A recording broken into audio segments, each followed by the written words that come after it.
belong to anybody? Don't know. Does anybody want this? Is it Andrew Grace? Okay. Might be self-talking to somebody.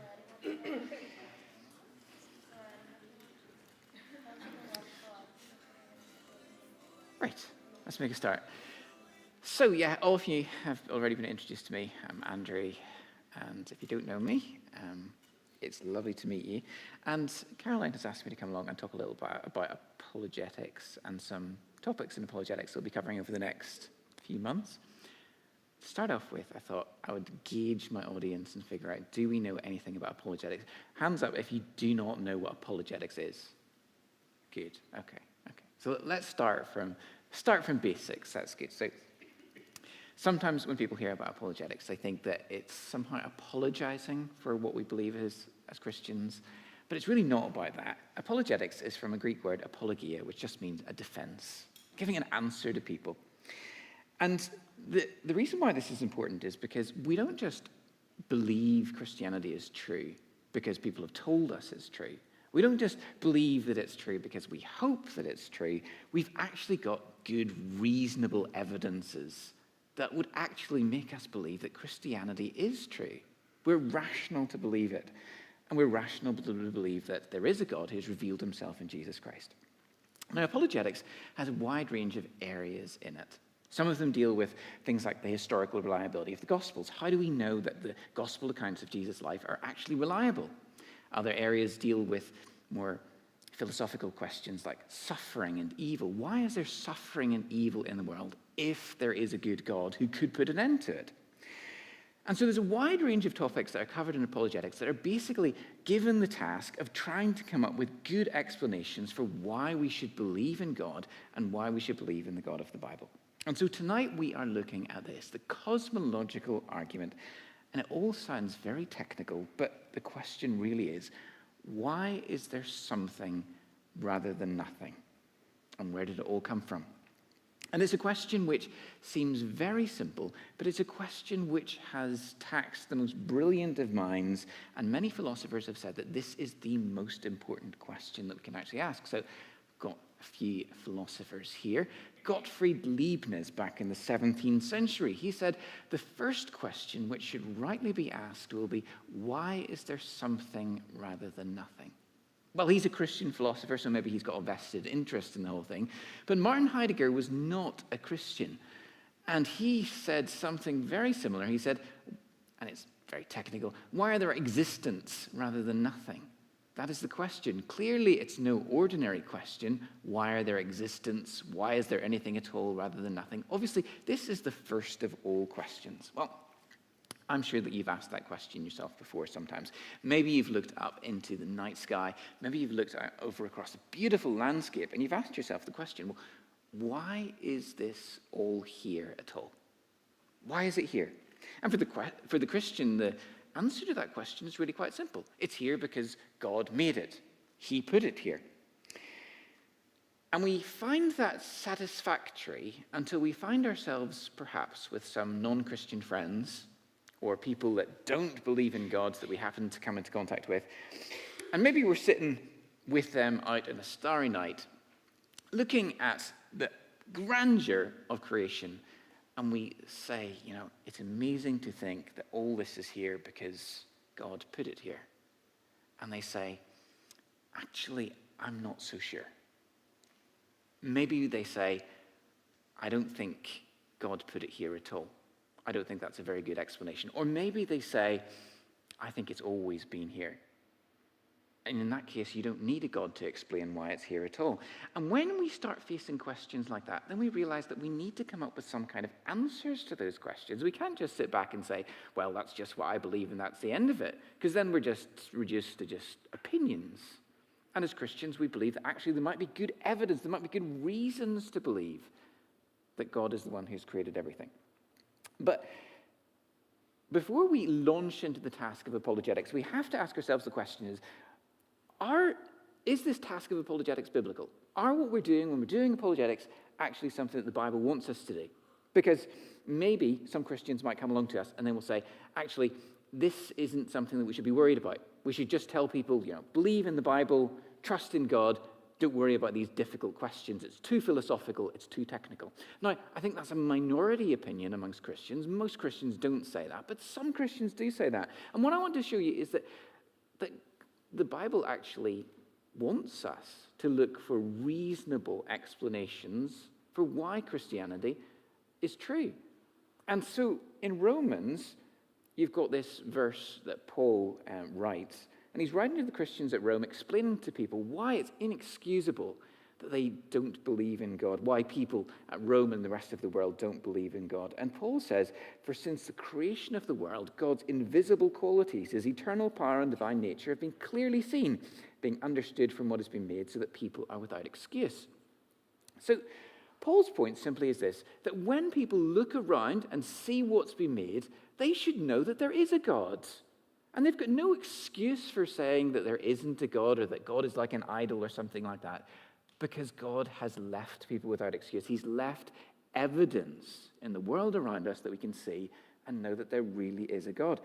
So as we grapple with these kind of philosophical and difficult questions, we got to know that this is something which the Bible wants us to do. This is something which is expected for us. So we come to then thinking about this cosmological argument, and it's really quite simple. It's broken down into 4 different parts, and I've got these in the slide here. Whatever begins to exist has a cause. And I'm going to work through each of these points and show how they're actually quite reasonable. So first of all, we're going to explore this first point. Whatever begins to exist has a cause. Then I'm going to try to demonstrate that the universe began to exist.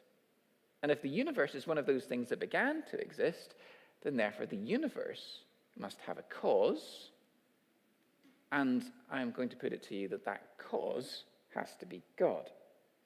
So we're going to break it down into each of these steps and work through each of them. So let's look at this first step. Whatever begins to exist has a cause. This is very obvious. Give me some examples then of things that begin to exist. Anything off the top of your head? A mobile phone began to exist.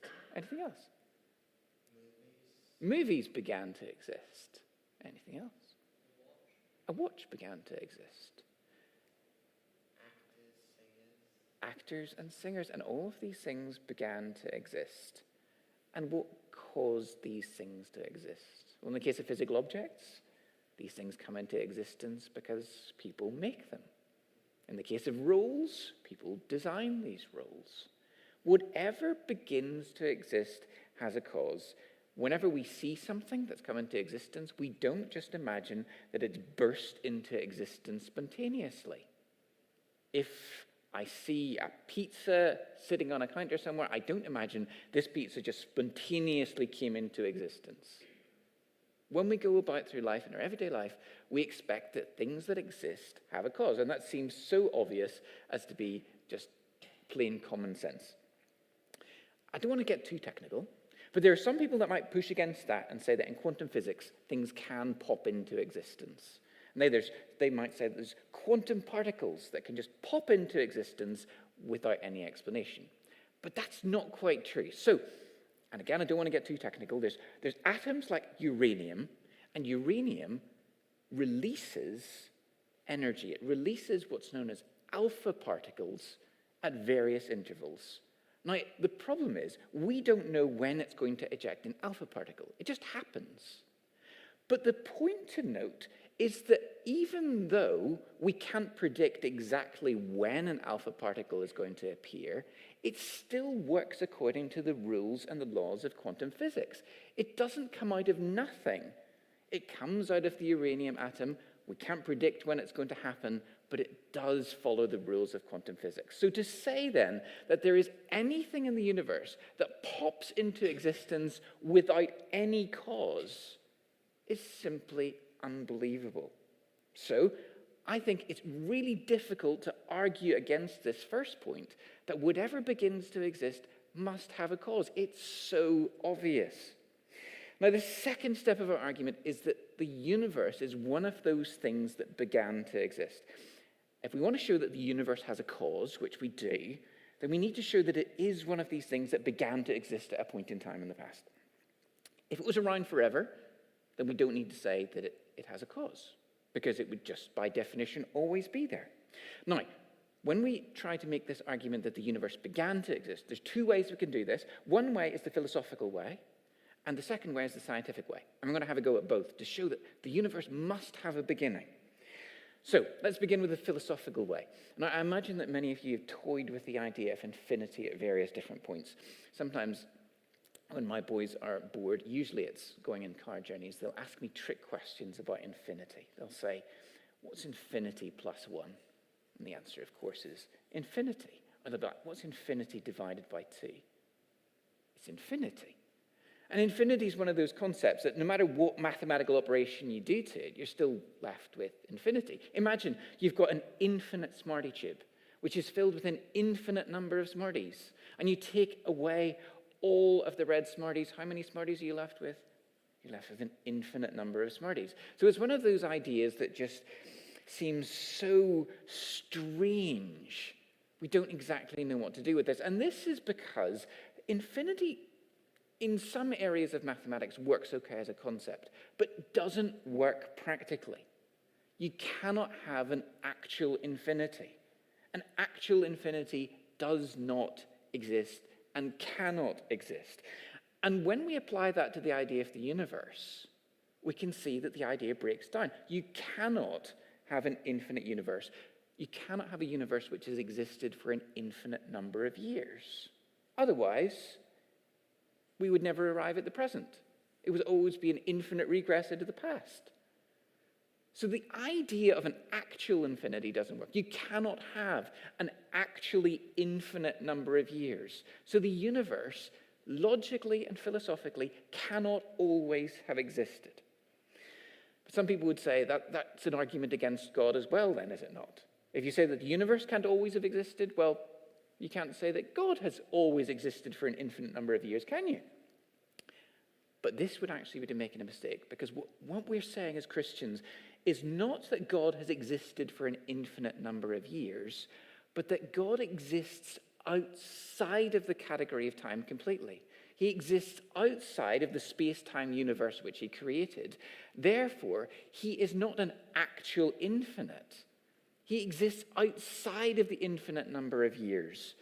So, trying to say that the universe has existed for an infinite number of years doesn't make sense. But you can't apply that to God because God exists outside of space and time. And so to try and use that against God just doesn't make any sense. So logically, this space-time universe that we live in must have come into existence at a point in time. It cannot always have existed. But there's another argument that we can use to strengthen this case. It's not just a matter of logic and philosophy. We can actually look at scientific evidence to see that the universe must have had a beginning. And the scientific evidence is that the universe did begin to exist, and this is what's known as the Big Bang Theory. And Christians sometimes have a funny relationship to the Big Bang Theory. Some people feel that actually it's a way to try and get rid of God. You say that actually there was a Big Bang, that's it, no need for God. Whereas other Christians see that the Big Bang Theory is actually a wonderful explanation of how everything must have had a beginning, and it must have begun by God's creative power. And to some extent, your reaction to the idea of the Big Bang Theory depends on how you read Genesis chapter 1. Genesis chapter 1, God creates the heavens and the earth, and Genesis describes how he did that over a period of 6 24-hour days. Now, if you see that as a period of 6 24-hour days that follow one after the other, then you might be very uncomfortable with this idea of Big Bang cosmology, which puts the date of the creation of the universe at some 14 billion years ago, and the chronology just doesn't quite fit. But on the other hand, if you see these days as perhaps longer than literal 24 hours, or if you see these days as narrative structures that describe how God uses this creation week to create the world, then the idea of 14 billion years actually doesn't pose much of a problem. Now, I do not want to try and invade your ideas about how Genesis 1 should be interpreted. Suffice to say that even if you don't feel comfortable fitting 14 billion years into our understanding of how God created the world. Maybe you think that 6,000 to 10,000 years is far better in terms of understanding the Bible. That's okay. But what I would say is that you can still draw on these scientific arguments to show that this is what most scientists believe. And if this is what most scientists believe, then you can draw on that and say, well, actually, if this is what most scientists believe, then you've also got to face up to this question of the universe had a beginning. You yourself may not believe it began 14 billion years ago with the Big Bang, but you can at least put it to your friends. You can at least put it to those around you that the vast majority of scientists believe that the universe did have a beginning. But if we come back to the scientific evidence for something like the Big Bang theory, it was around 1929 that Edward Hubble began to notice that the universe was expanding outwards. They took telescopes and they looked at space and the galaxies around us, and they saw that they were all moving away from us.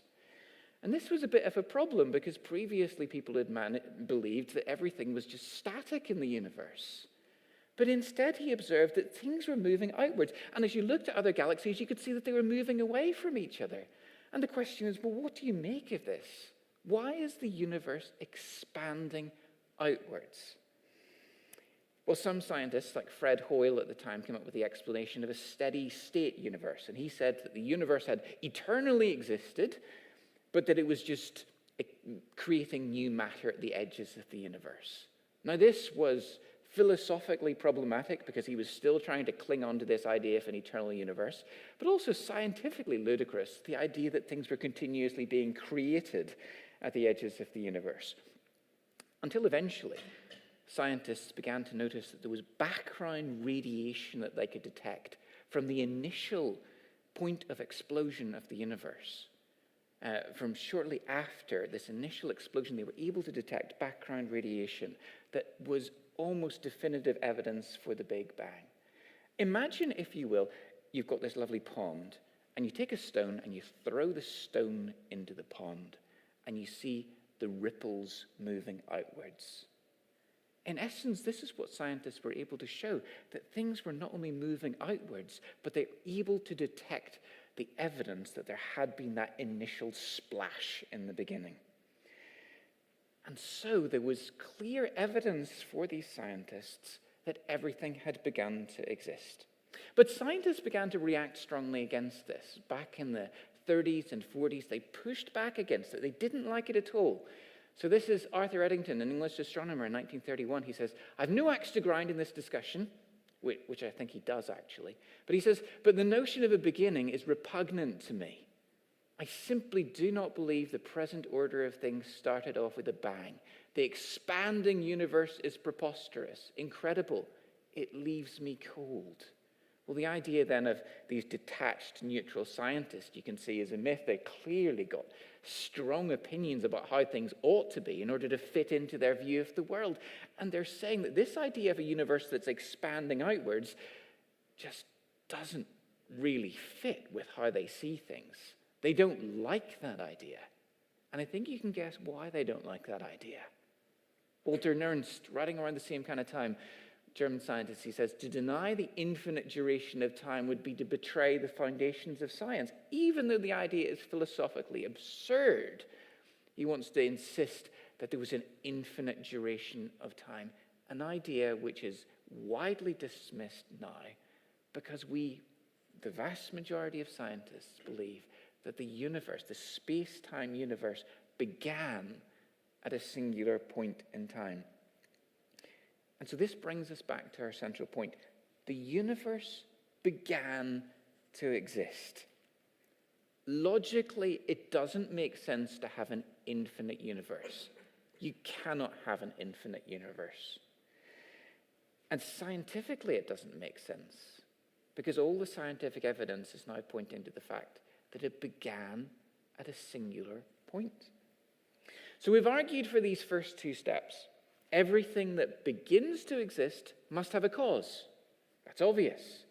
And we've argued for the second point, that the universe began to exist. It wasn't always here.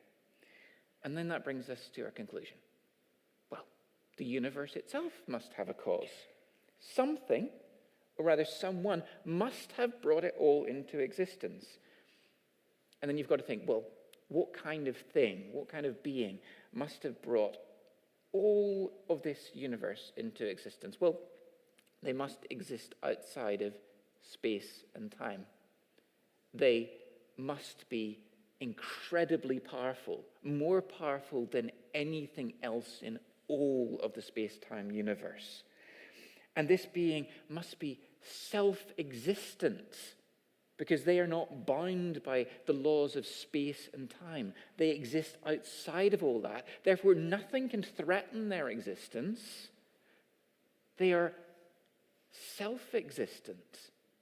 And when you start to put these pieces together of the kind of being that must have created the universe, then the conclusion that you have to reach is that this being must be God.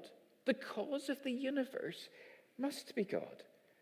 We put together these pieces and say that this is a self-existing being, existing outside of time and space, and all-powerful, able to create everything.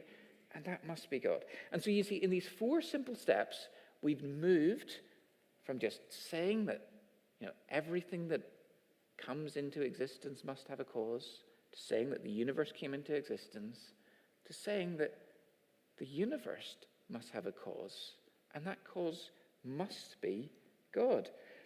And this isn't just an argument that I've dreamt up. This is an argument which philosophers have grappled with for thousands of years and have come to believe that this is a really sound argument for believing that God must exist. So, there's still some objections that I have to respond to. Various objections have been raised by atheists, for example, where they've said, for example, well, who created God? You want to say that God created the universe? Well, they're just going to push it back and say, well, who created God then? But you have to remember the way that we've set this argument up. We said in our argument that whatever begins to exist must have a cause. And when we're talking about God, we're not talking about a being who began to exist. We're talking about a being who is eternally existing outside of space and time, beyond time itself, and therefore he does not come into existence. So the question, who created God, is a foolish question. It's like asking, what's the sound of one hand clapping? It's like asking the question, what's the shape of a colorless green idea? Meaningless questions. To say who created God is to ask a nonsensical question. Well, another objection you could raise is, well, how do you know it was only one being that created the universe? You say that it's God who created the universe. Why not lots of different gods working together to create the universe? Here we have to say that the best explanation is the most simple explanation. And we do this all the time in everyday life. We do not make complex explanations without necessary cause. And this is what's known in philosophy as Occam's razor, after a guy, William of Ockham, who wrote about this idea. And basically, we apply this all the time. Imagine your friend doesn't turn up to school tomorrow, doesn't show up in class. And you think, well, why is this? A few simple explanations might be that they're sick, or maybe they've missed the bus, or a variety of other simple explanations. What we don't do is imagine that suddenly their home was invaded in the middle of the night by a Mexican drug cartel who's taken them to South America to sell drugs. Because that would be a completely ludicrous explanation, just multiplying things beyond necessity. In the same way, when we come back to thinking about the beginning of the universe, we've got to go for simple explanations. The cause of the universe must be a single being, God himself, rather than trying to come up with lots of complicated, weird explanations. Last explanation, or last objection that I want to deal with before I wrap things up a little bit, is how do we know that the cause of the universe is a personal God and not just some blind, impersonal force? Because there are plenty of people that you'll talk to, and they'll say, yeah, I believe that there was some force that created everything. But there's a problem with that explanation, because if you say that the universe was brought into existence by some blind impersonal force, then that force can't choose to create. Forces don't choose when they're going to act and when they don't act. Like gravity, it doesn't decide when it's going to apply and when it's not going to apply. It just always applies. In the same way, if you say that there's a blind impersonal force which led to the creation of the universe, then that effect that it has produced must have always been in existence, because it's always connected to that cause. And then we're back to this old problem of an eternal, infinite universe, which philosophically and logically does not make any sense at all. So we can't have a blind impersonal force. It must be a personal being who chose at a point in time to create everything that exists. So when we look then at this universe that exists all around us and ask ourselves the question, why does it exist? Why is there something rather than nothing? Then we say, well, everything that exists must have a cause. And the universe began to exist. It must have, both philosophically and scientifically, it must have begun to exist. And if it began to exist, then it must have a cause. And the kind of cause that would create the universe must be God. In short, God must exist. And we need to be really careful here, because the cosmological argument by itself, it points to the God of the Bible, but it doesn't take us all the way there. It's a bit like doing a jigsaw. And when you're doing a jigsaw puzzle, you've got lots of different pieces that you put together until you see the entire picture. And the cosmological argument is just one of those pieces of the puzzle that we're going to put in place over the next few weeks and months. And as we put these pieces together, we arrive at the conclusion that the kind of God that must exist is none other than the God who has revealed himself in Jesus Christ in human history. But just because it doesn't get us this argument, the cosmological argument, just because it doesn't get us all the way to the God of Christian scriptures, doesn't mean that it's a useless argument that somehow we don't need to worry about because it doesn't get us all the way there. Because it's true, some people might hear this argument and say, okay, there is a being that created everything, but we don't know anything about him, and I don't want to know anything about him. Maybe people might say that. But nevertheless, other people might hear that argument and think to themselves, it actually makes sense to believe that there's a God who caused this universe that we live in. And it might make them then ask questions about, what is this God like? Has this God spoken to us in human history? Can we know more about him? And so we can use arguments like these to point people to Jesus Christ. And the last point that I want to make before you can ask me questions if you've got any of those questions. Last point I want to make is we can't use these arguments like battering rams to beat down people's defenses and say, ha, I've got this argument, therefore you must believe in God. Because very often when you try to convince people against their will, they aren't very amenable to that. And very often they will feel uncomfortable, and very often they won't like what you're saying. Far better to use arguments like this. Rather than a battering ram, think about it as a stone in your shoe. And when you've got a stone in your shoe, it's something which you just can't get rid of, and you take off until you take your shoe off and you shake out that stone. In a way, these arguments are like stones that we can put in people's shoes so that they can't stop thinking about it, so that it's just uncomfortable for them all the time. So they live in a world where they know that it came into existence. There must be a cause for it. And this cause looks awfully like God, and that's uncomfortable for them. And we should let them feel that discomfort until eventually they start to ask questions about who this God might be.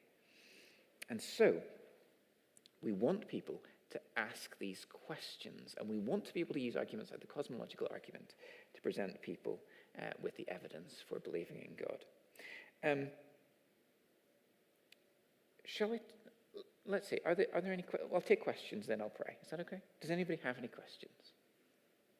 You must have questions. Go on. Would it be fair to say that the concept of infinity to God is like us looking at infinity written on a page, and in our real world, if God looked at infinity, it would be like us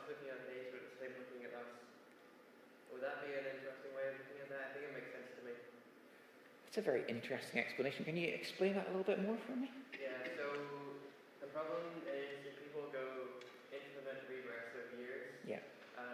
they would say, well, it doesn't make sense because God, even if he's outside of time and space, there would still be an infinite time, and that wouldn't make sense. But because he's outside of it, it would be more like looking at the concept of infinity for him. Yeah.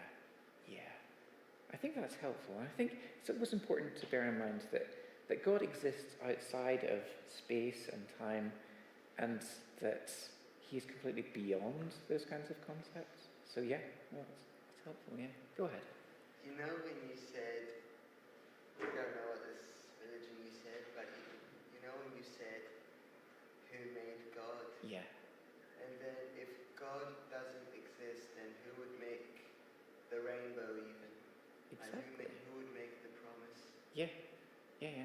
Yeah, and it's like everything you look at in the world around us, it has a cause.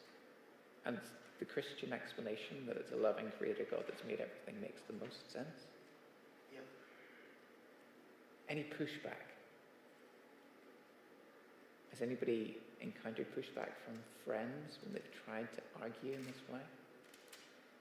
Yeah. It was mostly not so much pushback, but just, changing the topic. As soon as they ask me a question, I answer it, and then they go, well, never mind then. Yeah, absolutely. And I think that's why it's helpful to not necessarily feel that we have to win the argument every time, so much as present the case, to believe in God, and leave it with people to see Yeah, so how God uses that. If there's any questions they have for me, but Yeah. I'm not going to go on the offensive. So Yeah, absolutely. Thank you for that. I am going to pray for us now, and then if you do have any other questions or want to discuss it further, then I'm happy to do that. But let's close in prayer.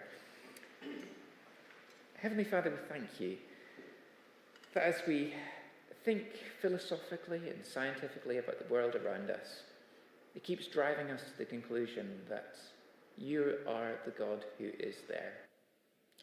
But we thank you that we're not just left with these arguments. We're not just left trying to find you as the conclusion to an argument. We thank you that you are the God who has broken into human history and revealed yourself in the person of Jesus Christ. We thank you that because of him, we can know who you really are. To know that you are the self-existent God who exists outside of time and space, all-powerful.